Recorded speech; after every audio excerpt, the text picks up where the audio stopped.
Hello, चलिए भैया।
गुरु पूजा में आए हुए समस्त कवि हृदयगण, हमारे कलाकार साथी, बड़े बुजुर्ग और सम्मानित जनता जनार्दन, आप सबको महेश सिंह यादव अपने पार्टी की तरफ से प्रणाम करता हूँ।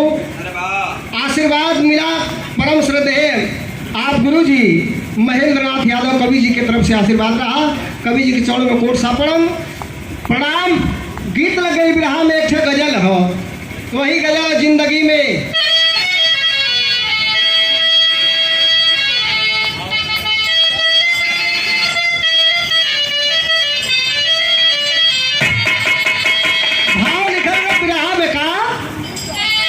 और वीरों से न खाली है धरती कभी, और वीरों से न खाली है धरती कभी, और देती है गवाही ये धरती अभी, देती है गवाही ये धरती अभी।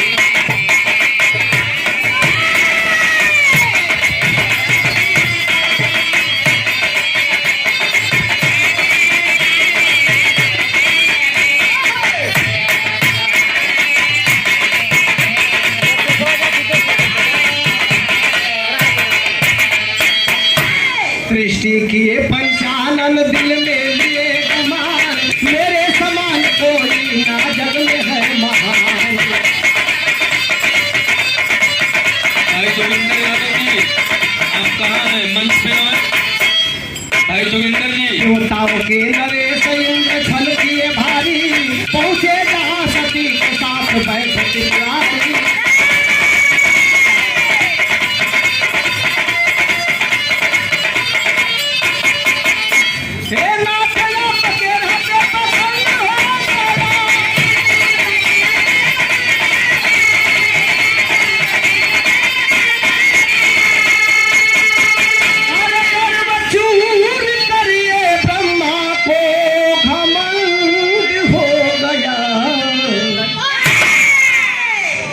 समझ ले, जिस समय सृष्टि का संचालन ब्रह्मा जी ने किया, अपने आप को पंचानन उस समय कहे जाते थे, 5 मुख वाले ब्रह्मा जी। घमंड हो गया, मेरे समान इस दुनिया में कोई नहीं है। आप मंच पे आओ जोगिंदर ये यादव भी जी। है, हम हैं। ब्रह्मा जी की बात देवराज इंद्र के ठीक ना लगल। जहाँ बाबा भोलेनाथ सती के साथ बैठल हो जाए के कहलन कि आपके रहते ये पाखंड पैदा हो गया। अरे गर्व चूर करिए, ब्रह्मा को घमंड हो गया। क्या बात है? करना क्या चाहिए? ब्रह्मा जी के साथ भगवान भोलेनाथ कहे चलिए तब घमंड चूर किया जाए, गर्व चूर किया जाए। गीत लगे, चिट्ठी आई है।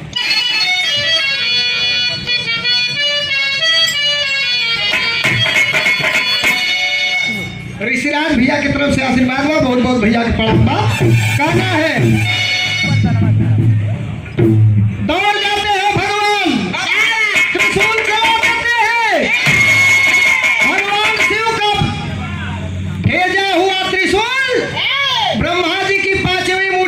काट दिया और ब्रह्मा जी की पांचवी मूड़ी कट गई, बचा 4 मुख। तो चतुरानन बुलाए लगलन।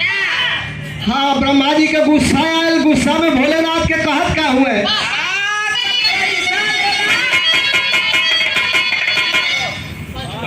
हमारे बड़े भैया परम मित्र पांचू यादव, शिवपूजन यादव उर्फ पांचू यादव, जो जिला पंचायत सदस्य के आप करंडा प्रथम प्रत्याशी है, भैया को बहुत बहुत प्रणाम बा।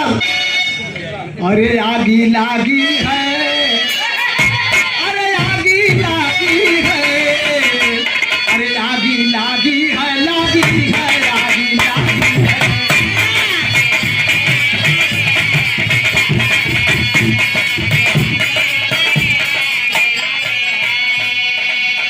मुन्नू मिश्री महाराज के से 21 रुपया बहुत बहुत प्रणाम बा।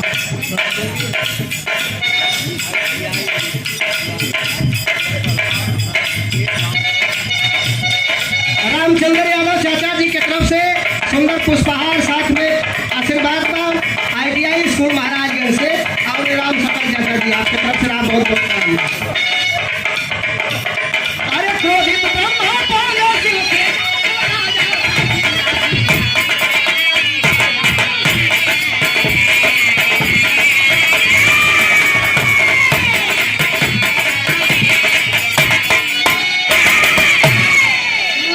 आशीर्वाद बहुत बहुत प्रणाम बा। अरे ब्रह्मा जी के गिरल पसीना,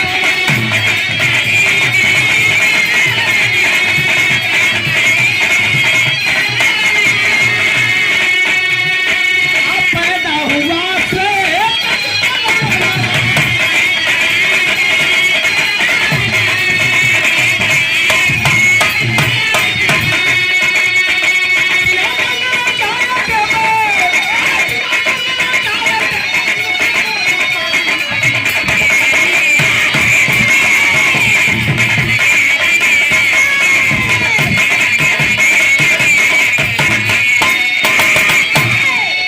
मास्टर साहब के तरफ से रहल रामोद भैया बहुत बहुत आशीर्वाद बा। आप लोगन का जो मंच पे गावत है जा, ब्रह्मा जी का पसीना गिरल, अब पसीना से एक वीर पैदा हुआ। बिरहा में ओकर नाम स्वेदज पड़ल।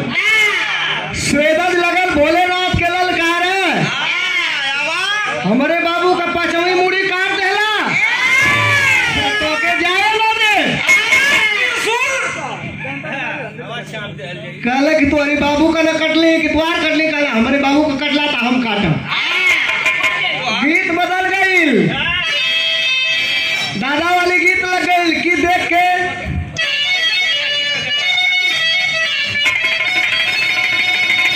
अरे देख के अखिया में हमका जरा लगल बिरहा में। अरे कई के बालक से लड़ैया, अब बिगड़ल बाबा के बूढ़ैया,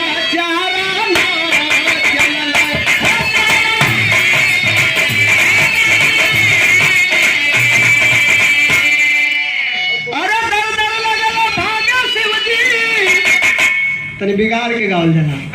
अरे ना मिले चयनवा हो, ना मिले चयनवा, फिर सिंधु में आजा बिसुर के धैले चरणवा हो, धैले चरणवा। क्षीर सिंधु में जाके बिसुर जी का चरण पकड़ ले, कहला कि लजिया अरे राखिला राखिला, लाज बचाला, तोरे सिवा कोई लाज बचावला ना बा। जवन लड़का है कि बड़ा रद्दी है, पाई तो जिंदगी ले ली। भगवान विष्णु भोलेनाथ से कहला कि इतना ना तेरी लग गई, का कहला कि बेपानी होके रही है देवता, बेपानी होके रही है देवता। अरे विष्णु कहे समर से करना पानी हो रहा तो आई ना, जेओ से लड़ाई करी सब पे पानी होई। चल भैया आ न जा, ऐसा नहीं है। हमारे परम मित्र उम्र में भैया हमार रामगुरु भैया बिरहा सुनला लोग लंबाइयों में बढ़ हो उतने उछाल मारल भैया को बहुत प्रणाम हो हमार। अरे भाई हम खाली नहीं तक सीमित रहिला तो हम लोग कहीं भी चल जीवा कहला कि कोई वीर अभिनव पैदा है सुन ला अइला सहायता में लाज बचाओ बना कोई वीर अभिनव पैदा है सब अधिकार जो संहार करे बल पर उसी अपना जो है आपका उद्धार करे इतना कह के नारायण अपने भुजा में छीरा लागल पैसा जाए ना कहीं राजा तालाब भिक्खेपुर जीजा जी की तरफ से 51 रुपया रहल बहुत बहुत प्रणाम बा। इतना कह करके नारायण ने भुजा से रक्त निकाले हैं जो लाए थे शिव जी साथे उस भिक्षा पात्र में डाले हैं खुरवा निकाल के बहिया में से जो शिव जी भिक्षा पात्र लिया वही में डाल दवा कहला ला यही के माथा माता बहन लोग जैसे मथ के घी निकाला ली दही में से भोलेनाथ वही के मथ के खुलवा में से एगो वीर पैदा कैले ओकर नाम रक्तज पड़ल उ खून से पैदा हो ओकर नाम रक्तज है और ब्रह्मा के पसीना से पैदा हो ओकर नाम स्वेदज है और रक्तज और स्वेदज दोनों ले धनुष बाण ले हला ना तो बिरहा का जवानी आ गई दोनों लड़े लगल पैसा ला ये 50 रुपया में दोनों जना आधा आधा हो गिला का खाली नहीं कराना तू अपन दे दिया बाद में पलकधारी यादव बकुलियापुर के धरती से बहुत सुपर क्लास का हारमोनियम बाजीकर हमारे तो छोट रही जाता है यहाँ का बाजीटरी चलत रहे आज भी चलेला तो दोनों लड़ाई करे लगल पहले लड़का पूछले कि हमके काहे पैदा कैला बिरहा में वो गीत लगल मैया मैया जन गोर भाई के लोंडे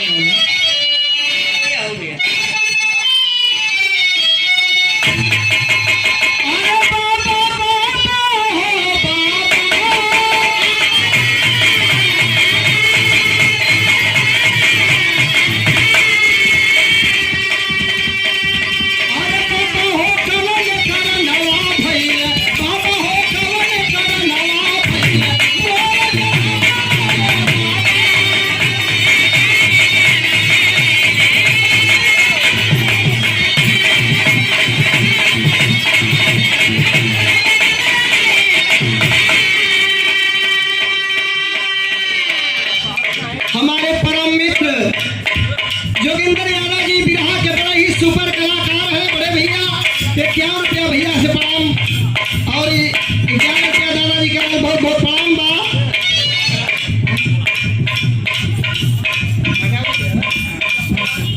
कहला कि हमारे समय सबसे बढ़िया दुश्मन है स्वेदज भाई और रक्तज कहला कि स्वार दुश्मन हमारा दुश्मन चला हम लड़ाई करे थे गीत बदल भैया हो तो अपना दुल्हा से कालस की सुतल हुआ कि जागल हुआ कुछ सामान बिछाए लेकिन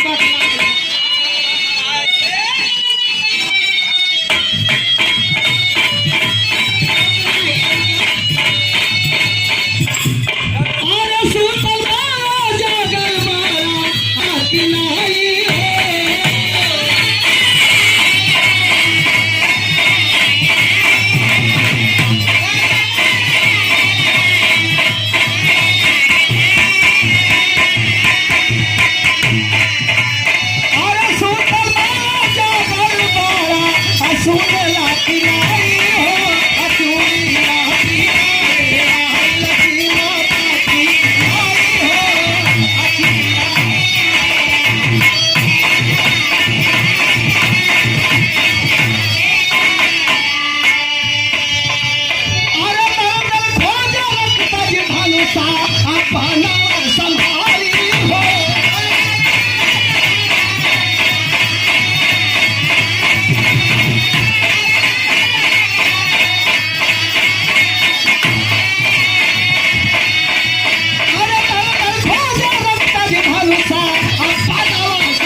स्वेदज खोजत बा भगवान भोलेनाथ भागत हुए। मात्र 10 मिनट, मात्र 10 मिनट। 10 मिनट है ना, 10 मिनट है ना, चलिए ठीक। ते मुरारी भैया की तरफ से रहल, हमारे पार्टी वाले भैया लोग के भी जीजा की तरफ से आशीर्वाद बा। भैया हो गीत बदल गई, गीत बदल गई। पिया घरे बैठला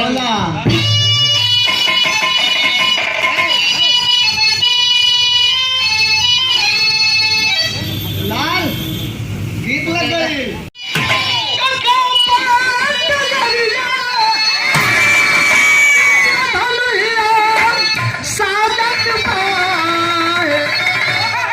अरे देखाऊ है मुदैया, अरे देखाऊ है मुदैया।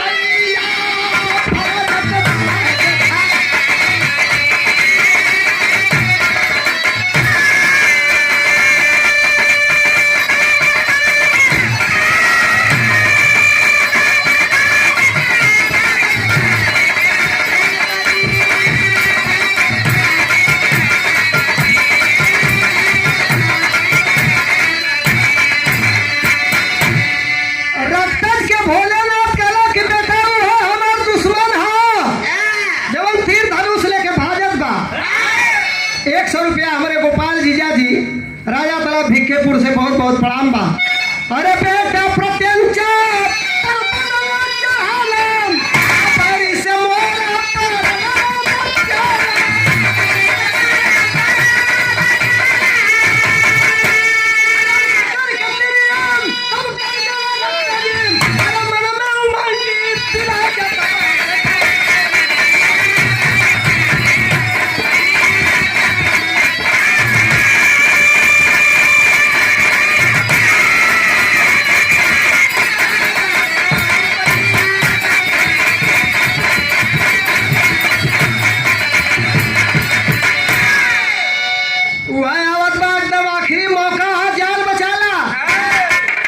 रक्तज कहलस कि बाबू आवे ना, तू एक काम करा, कहीं जगह लेला या लड़ाई देखा। लड़ाई शुरू हो गई, भाव लगल पापा जल्दी मार।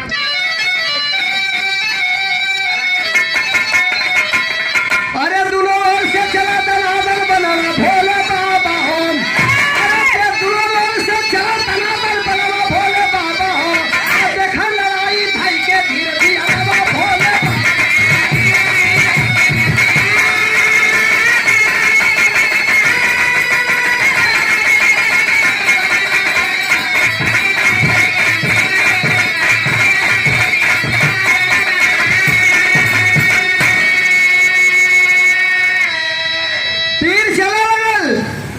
ऐसा तीर मरलन रक्तज जवन की भोलेनाथ जवन विष्णु के खून से पैदा लड़का रक्तज बा, तीर मार दलस। आ ब्रह्मा जी का लड़का स्वेदज का गर्दन कट गई। और जब गर्दन कट गई अपने लड़का का मौत जब सुनले ब्रह्मा जी काला में रोवा लगलन हो।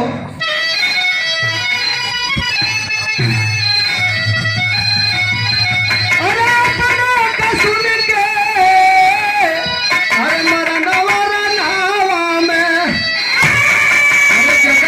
चैतारो ब्रह्मा जी लज्जा।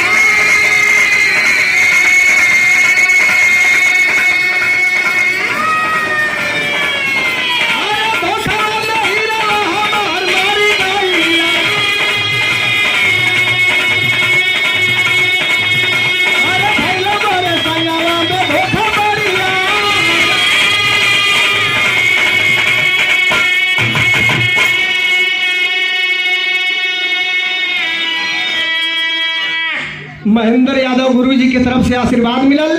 गुरु जी के चरणों में कोट सा प्रणाम। और हमारे भैया के लड़का हमारे भतीजा सुनील कुमार यादव पहाड़पुर से,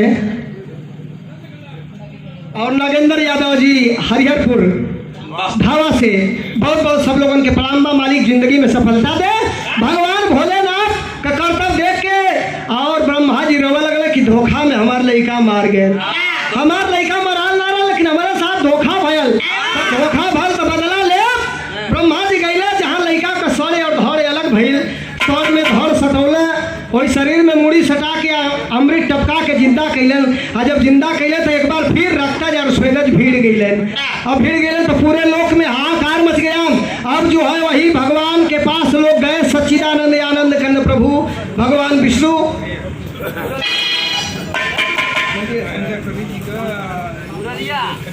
हाँ ठीक ठीक ठीक। कवि जी के सम्मान में हमारे फलकधारी भैया ललन भैया को बहुत बहुत प्रणाम बा। हाँ जल्दी हरी 11 रुपया देला कड़ा 50 को बोल दिया, झूठ बोली बा। 5 हिसाब में दो कोई 5 मिनट 5 जी जी मिनट। जी। भगवान भोलेनाथ के लोग तो बोला कि जल्दी चली नहीं तो प्रलय मच जाई। भगवान भोलेनाथ ही ना कल बस अब दोनों लगन का लड़ाई यही जा बंद हो जाई, बिगाड़ा बंद हो जाई।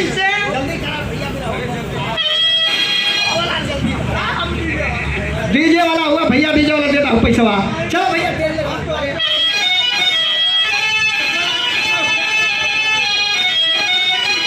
अरे भैया है का तू मत दिया।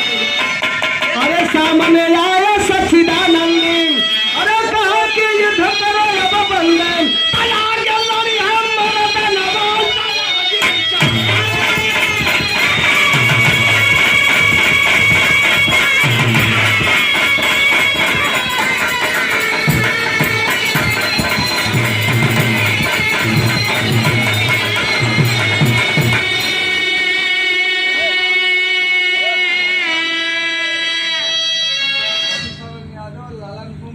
राम शरण यादव लालन प्रमाणी इधर से बहुत बहुत प्रणाम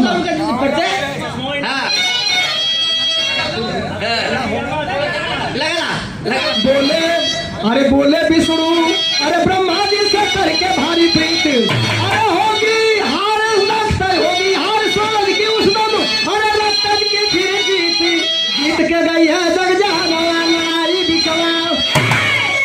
कहला कि एगो लइकवा का हार होई, एगो लइकवा का जीत होई, तो केकर हार होई केकर जीत होई देखा तो के खराब न लगा।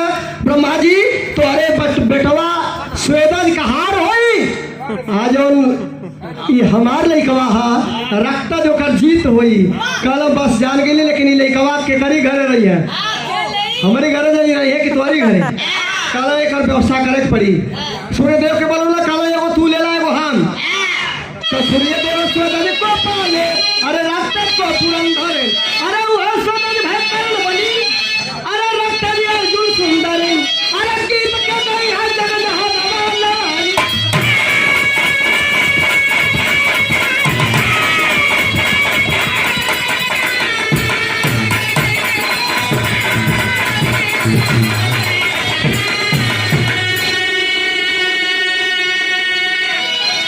सूर्यदेव स्वेदज के पल्ला रक्तज के पुरंदर इंद्र महाराज, वह स्वेदज कर्ण बनल और रक्तज अर्जुन। तो अर्जुन कर्ण का लड़ाई महाभारत में भइल। महाभारत में अर्जुन हाथे अरे गिरा कर्ण बलवान, अरे बलती बलिया मधुसूदन के दे के सोना दान, स्वर्ग में चल गई ला जवन लड़ाई बिचा।